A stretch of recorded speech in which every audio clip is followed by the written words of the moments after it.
इसको रोटेट करना है, ऊपर आगे पीछे ऊपर नीचे, फिर हल्का सा थ्रस्ट देना है।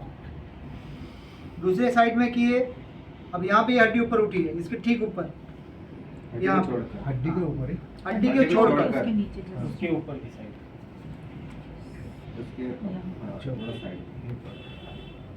ठीक है। यहाँ पे हाथ को रखना है, फिर थोड़ा सा खींचना है, आगे पीछे ऊपर नीचे करके थ्रस्ट करना है। ये दोनों हड्डी बैठा देना, ठीक है। तो कमर कलाई की जो दर्द होगी इंस्टेंट गायब हो जाएगी। कितने लोग ऐसा होता है कि दर्द आता है, लोग हाथ ऐसे नहीं रख पाते, मुझे भी होता है। ठीक है। तो जैसे आप इसको सेट करेंगे, आप उनको पूछेंगे, उनको इंस्टेंट रिजल्ट मिलेगा। फिर वो हाथ रखेंगे, कुछ भी करेंगे, मतलब गायब हो गया, दर्द किधर गया। और आगे आगे बढ़ाइए।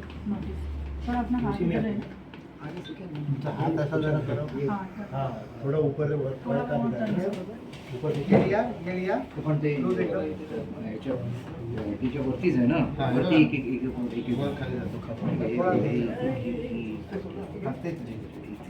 आणि याच्या बरोबर, म्हणूनच सांगतो मी. बघा ना, असं असं वर खाली. हो हो एक चलो हो गया ना तुम्हारा. और इधर मेरा हाथ से सर पाता है